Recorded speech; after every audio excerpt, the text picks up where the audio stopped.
کٹا کٹ کھا رہے ہو تو کپورے چھوڑ دو تھوڑی دیر کے لیے, کوئی پاکیزہ چیزیں کھانے کے لیے کم ہے کیا؟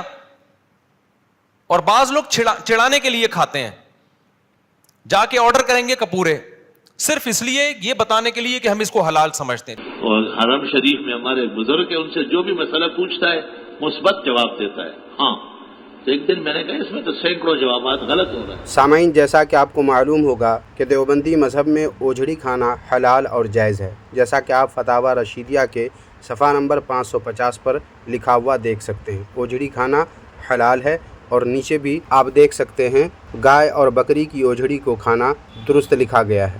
اور سامعین, صرف اوجھڑی ہی نہیں, کپورے کھانا بھی جائز ہے, اور یہی آج کی اس ویڈیو میں آپ ملاحظہ کریں گے. باطل کا رد کریں گے ہم ہیں بریلی والے. یہ جو کپورے ہیں, بات چل پڑی ہے تو بتا دوں, امام ابو حنیفہ کے نزدیک یہ بھی جائز نہیں ہے. اس کی وجہ بھی یہی ہے, وَيُحَرِّمُ عَلَيْهِمُ الْخَبَائِث, یہ نجاست کا یعنی قرار پکڑتی ہے نجاست یہاں پہ. تو نجاست کو اٹھانے کا ایک برتن ہے, یہ مستقل اسی میں اس میں مستقل نجاست رہتی ہے.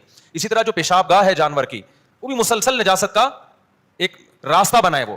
تو یحرم علیہم الخبائث میں البتہ امام ابو حنیفہ نے ایک احتیاط کی ہے, کیونکہ اس کا حرام ہونا اجتہاد سے ہے. قرآن نے خبائث کو حرام قرار دیا, اب یہ پورے طور پر خبائث کا لفظ اس پہ صادق آتا ہی نہیں آتا, تو چونکہ اس میں دیگر مجتہدین کا اختلاف ہے تو احتیاطاً اس میں حرام کا لفظ استعمال کرنے کے بجائے مکروہ کا لفظ استعمال کیا ہے. یہ بھی احتیاط ہے. تو آپ دیکھو کتنے مضبوط دلائل ابو حنیفہ کے, پھر بھی احتیاط کے دوسرے مجتہدین کا احترام ہو رہا ہے. اور آج دلائل ہوتے نہیں ہیں, اس کے باوجود اپنی رائے کو ایسے پیش کیا جاتا ہے کہ 100% یہی قرآن و سنت ہے, اور جو اس کے اگینسٹ چل رہے ہیں وہ بالکل قرآن و سنت کے خلاف چل رہے ہیں, وہ اندھے مقلد ہیں. سنا اپنے سامعین, بقول دیوبندیوں کے مفتی طارق مسعود کے کپورے چونکہ محل نجاست ہے اس لیے اس کو مکروہ تحریمی قرار دیا گیا ہے, حالانکہ محل نجاست تو اوجھڑی بھی ہے. تو پھر اوجھڑی کو مکروہ تحریمی کہنے کے بجائے دیوبندی مذہب کے بانی دیوبندیوں کے غوث الاعظم رشید احمد گنگوہی نے حلال و درست کیسے قرار دے دیا؟ آخر جس اصول سے کپورے مکروہ تحریمی ہوئے اسی اصول سے اوجھڑی مکروہ تحریمی کیوں نہیں؟ لیکن سامعین, اعلیٰ حضرت امام اہل سنت امام احمد رضا خان حنفی قادری بریلوی رحمۃ اللہ علیہ نے اوجھڑی کو مکروہ تحریمی قرار دیا ہے, جیسا کہ آپ حضرت علامہ غلام رسول سعیدی رحمۃ اللہ علیہ کی تصنیف نعمت الباری جلد اول کے صفحہ نمبر 705 پر لکھا ہوا دیکھ سکتے ہیں. دیکھیں, یہاں لکھا ہے اوجھڑی کھانے کا شرعی حکم. اس عنوان کے تحت حضرت لکھتے ہیں کہ بعض دلائل اوجھڑی کھانے کی تحریم کا تقاضا کرتے ہیں. کیونکہ اوجھڑی گوبر کا محل ہے, تو جس طرح مثانہ پیشاب کا محل ہونے کی وجہ سے مکروہ تحریمی ہے, اسی طرح گوبر کا محل ہونے کی وجہ سے اوجھڑی کو مکروہ تحریمی ہونا چاہیے. اعلیٰ حضرت امام احمد رضا فاضل بریلوی متوفی 1340 ہجری نے اس دلیل کی وجہ سے اوجھڑی اور آنتوں کو مکروہ تحریمی قرار دیا ہے اور فتاوی رضویہ شریف کا حوالہ دیا ہے.